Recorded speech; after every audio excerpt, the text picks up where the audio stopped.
More and more studies coming out saying vaping is dangerous, especially for teens and young adults, and it can be addicting. Dr. Ernst von Schwartz and his daughter Vanessa both joining us this morning. Dr. von Schwartz, good to see you again. You've been helping us so much through this pandemic with our COVID questions. This morning, though, going to turn this a little more personal to you and your daughter. Tell us your experience with vaping and what you guys have been going through. Well, I started vaping when I was 15 years old. It had become this new trend. My friends and I were all doing it. And over time, I ended up becoming very addicted to it, to the point where if I went more than 30 minutes without it, I'd feel nauseous, cranky, and anxious. Over time, I continue to have symptoms every time I vaped, but I ignored them, and eventually I struggled with many physical limitations. I couldn't even get up from a chair or go up a flight of stairs. Hmm. And Dr. von Schwartz, what was it like? You work in the healthcare industry. Obviously, you're a cardiologist by trade. Seeing your daughter struggle with something like this and it affect her so much. What was that like for you?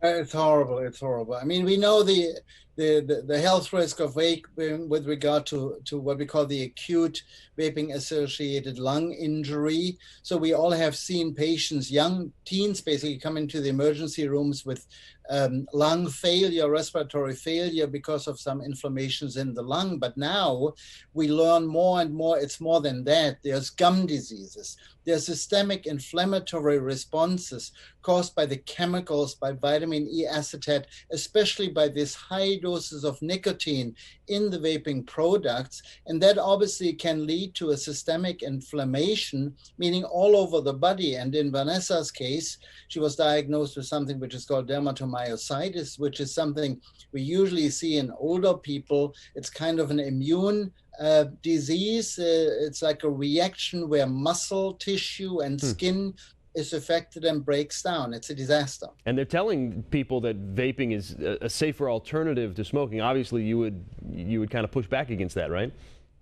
Absolutely. And if you think about it, I mean, at least 20% of high school kids are vapors right now. It's an endemic and it's very dangerous, and we are just getting a grip on the potential health risks long term. Vanessa, what would you say to people? We only have a couple of seconds here. What would you say to people that are maybe thinking about picking up that vape pen, and how are you doing physically now? Please do not pick up a vape pen. If I could go back in time and get my health back, I would. I'm doing a lot better than I was, but every day I struggle with muscle weakness and muscle pain, and it continues to haunt me. Dr. Ernst von Schwartz and his daughter, Vanessa, thanks so much for joining us here and explaining your story. We look forward to seeing you again. And Dr. von Schwartz, we'll talk to you again soon. Thank you so much.